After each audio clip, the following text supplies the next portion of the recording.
नमस्कार, बहुत स्वागत है आपका। उत्पन्ना एकादशी। इस एकादशी का व्रत रखने से मनुष्य के पिछले जन्म के पाप भी नष्ट हो जाते हैं और उत्पन्ना एकादशी व्रत के प्रभाव से जातक को संतान का सुख, आरोग्य और जन्म मरण के बंधन से मुक्ति मिलती है। और इस बार उत्पन्ना एकादशी का व्रत 20 नवंबर को रखा जाएगा। शुभ मुहूर्त क्या है, चलिए जानते हैं विस्तार से।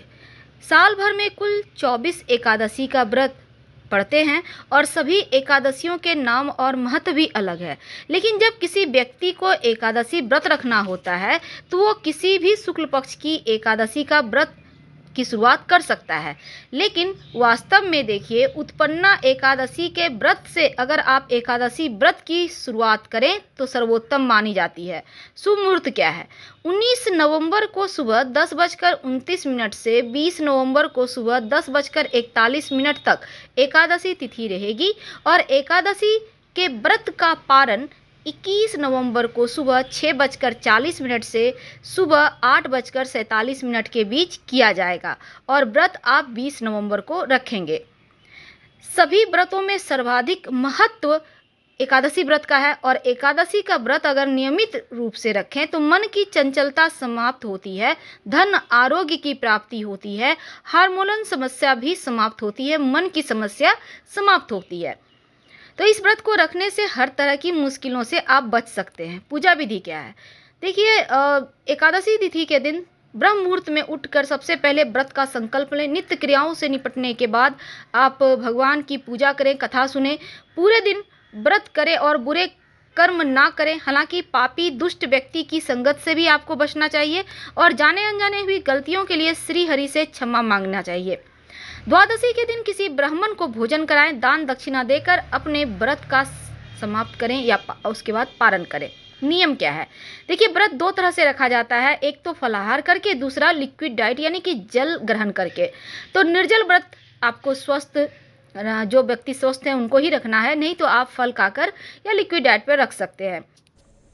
कैसे करेंगे पूजा? देखिए, इस व्रत को अगर आप रखते हैं तो आपके सारे पाप समाप्त हो जाते हैं, व्यक्ति पारिवारिक सुख पाता है। मान्यता है इस व्रत को रखने से 88,000 ब्राह्मणों को भोजन करवाने के इतना पुण्य फल प्राप्त होता है और इस व्रत को रखने से हर कार्य में सफलता मिलती है, आपको सिद्धियां मिलती है।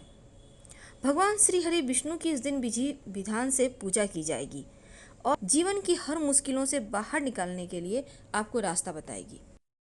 सुबह सुबह स्नान करके या तो आप पवित्र नदी सरोवर में स्नान करें या फिर घर में ही नहाने के पानी में गंगा जल डालकर नहाएं। अगर गंगा जल ना हो तो आप बिलपत्र डालकर भी नहा सकते हैं। समस्त तीर्थों के स्नान के इतना पुण्य फल की प्राप्ति होती है। इसके बाद आप भगवान सूर्य को 1 लोटा जल में 1 चुटकी हल्दी डालकर जरूर अर्पित करें। इस दिन भगवान श्री हरि विष्णु के निमित्त तुलसी जी की विशेष पूजा आराधना की जाएगी, पर तुलसी के पत्ते तोड़ना नहीं है और ना ही तुलसी के पौधे को छूना है, इस बात का ध्यान रखें। अगर जीवन में कोई अपना आपसे रूठ गया है, कोई अनबन हो गई है, आप चाहते हैं कि अपनों से जो परेशानी है, तकरार है, चाहे वो कैसा भी रिश्ता हो, वो समाप्त हो जाए, तब आप भगवान श्री हरि विष्णु की जब आप पूजा कीजिएगा तब एक छोटा सा प्रयोग करें। दक्षिणावर्ती शंख में थोड़ा जल भर लें और थोड़ा सा गंगा जल भर कर आप रखें और भगवान श्री हरि विष्णु की विधि पूर्वक पूजा करें। पूजा के बाद जो शंख में आपने जल रखा है उसको प्रसाद के रूप में ग्रहण कर लें। संभव हो तो उस व्यक्ति को भी वो जल थोड़ा सा दे दें जिनसे आप चाहते हैं आपका रिश्ता बेहतर हो।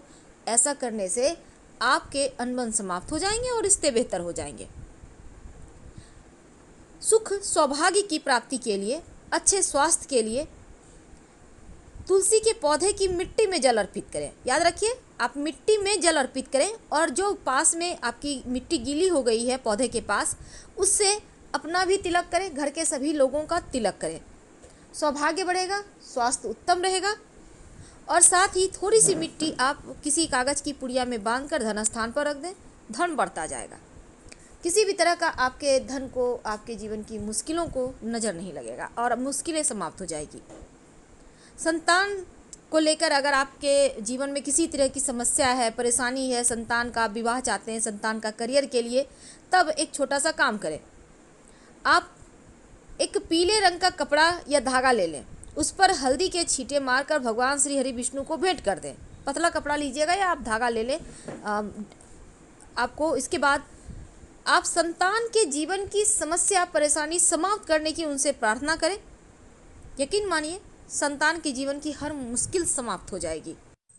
और इस दिन क्रोध तो बिल्कुल भी ना करें, किसी का अपमान ना करें, झगड़े लड़ाई वाद विवाद से दूर रहें। और सिर्फ इसी दिन नहीं बल्कि वैसे तो भगवान श्री हरि विष्णु के पसीने से तिल का उत्पत्ति हुआ है और माँ लक्ष्मी के द्वारा प्रकट किए गए गन्ने के रस से जो बनता है गुड़, इसीलिए अगर उन दोनों चीज़ों को आप मिलाकर दान कर दे तिल और गुड़ का तो विशेष आपको इसका पुण्य मिलता है। और साथ ही तिल गुड़ आप गाय को जरूर खिलाइएगा, क्योंकि श्री हरि विष्णु महालक्ष्मी का दोनों आशीर्वाद भी मिलेगा दोनों का। और तिल गुड़ गाय को खिलाने से जीवन के सारे कष्ट मिटते हैं, पाप नाश होता है। कैसे करेंगे पूजा? देखिए, जल में तिल मिलाकर या गंगा जल की बूंदे डालकर स्नान कीजिए। भगवान की आप जैसे पूजा करते हैं वैसे ही कीजिए, लेकिन ओम नमो भगवते वासुदेवाय का खूब जप कीजिएगा या फिर भगवान श्री कृष्ण का नाम उच्चारण करते हुए भगवान को विधि पूर्वक पूजन कर अर्घ्य दें। सबसे पहले तो सुबह सुबह सूर्योदय के पहले उठे, अपने घर के मुख्य दरवाजे पर गंगा जल का छिड़काव करें। अगर गंगा जल ना हो तो सिर्फ आप सादा पानी प्लेन वाटर भी डाल सकते हैं। इसके बाद आप अपने घर के मुख्य दरवाजे पर आम के पत्तों का बंधनवार तोरण जरूर लगाएं या अशोक के पत्तों का भी लगा सकते हैं। और फिर स्नान वगैरह करके घर के मुख्य दरवाजे पर शुभ मंगल प्रतीक चिन्ह बनाएं। चाहे तो हल्दी चावल के सहायता से भी बना सकते हैं या सिंदूर तेल या सिंदूर घी मिक्स करके भी बना सकते हैं। फिर आप पूरे घर में जल में एक बर्तन में पात्र में जल ले लें। जल में एक चुटकी हल्दी डाल दें। अब इस जल को पूरे घर में छिड़काव करें ताकि आपका घर सुखदायक हो जाए और नकारात्मक ऊर्जाएं दूर चली जाए। इसके बाद आप सबसे पहले तो व्रत रखने का संकल्प लें। अपने घर में पूजा स्थान पर बैठें, पहले भगवान की तस्वीर अच्छे से साफ कर लें। इसके बाद आप गंगा जल का छिड़काव करें या पवित्र जल का छिड़काव करें। फिर आप भगवान को रोली चंदन पीले रंग से यानी कि आप हल्दी से कलर कर लें। इसके बाद पीले फूलों से भगवान का श्रृंगार कीजिए और फिर उनको भोग लगाइए। भगवान विष्णु को तुलसी के पत्ते उनके भोग में जरूर दीजिएगा, वरना आपका पूजा वो स्वीकार नहीं करेंगे। इसके बाद भगवान श्री गणेश जी महाराज, भगवान विष्णु, माँ लक्ष्मी तीनों की आरती करें।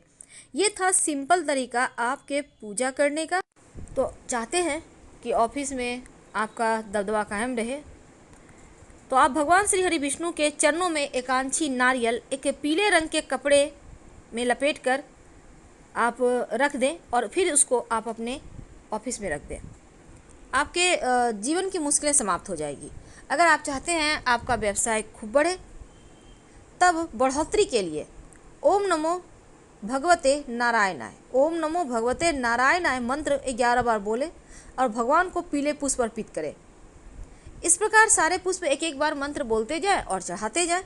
बिजनेस में बढ़ोतरी होती चली जाएगी। अगर जीवन साथी के लाइफ में खुशहाली चाहते हैं तो भगवान को दूध दही घी शहद शक्कर मिलाकर पंचामृत में साबुत हल्दी का पत्ता डालकर उनको भोग लगाएं और फिर उस पंचामृत को आप प्रसाद के रूप में अपने घर में सबको दें और जीवन साथी को जरूर दें। रिश्तों में प्रेम बढ़ेगा, अपनापन बढ़ेगा। तुलसी का पत्ता चबा के नहीं खाना, निगलना है, इस बात का ध्यान रखिएगा। सुख शांति रहेगी। कृष्ण भगवान के मंदिर में जाकर भी आप चढ़ा सकते हैं, आपके घर को किसी की नज़र नहीं लगेगी। ये तो सिंपल प्रयोग है जो आपको इस दिन जरूर करना है जीवन की मुश्किलों से बाहर निकलने के लिए। और चूँकि इस बार की जो एकादशी तिथि है, इस दिन भूल कर भी कुछ ऐसे कार्य हैं जो नहीं करना चाहिए। कई बार जाने अनजाने हम गलती कर बैठते हैं और फिर पूजा पाठ का पूरा फल नहीं मिलता। समस्त पापों का नाश करने वाली ये एकादशी अद्भुत शुभ संयोग में आई है और इस दिन चावल का सेवन ना करें, क्रोध ना करें, झगड़े लड़ाई ना करें, किसी से विवाद ना करें, अपशब्द ना बोलें। और साथ ही इस एकादशी का चूँकि महत्व बहुत ज़्यादा है, तो इस दिन भगवान श्री कृष्ण कहते हैं ये धन देने वाली एकादशी है और जो मनुष्य इस व्रत को रखता है वो संसार में प्रसिद्ध हो जाता है। तो इस एकादशी पर कुछ चीज़ों का दान करने की महिमा है। किसी ज़रूरतमंद को आप खाना खिला सकते हैं, कपड़ा, जूता, फल, अनाज का दान कर सकते हैं। इस दिन चने गुड़ का दान करना भी बहुत अच्छा माना जाता है। जीवन में मिठास घुलती है। और अगर आप फल का दान करते हैं तो पुण्य की प्राप्ति होती है।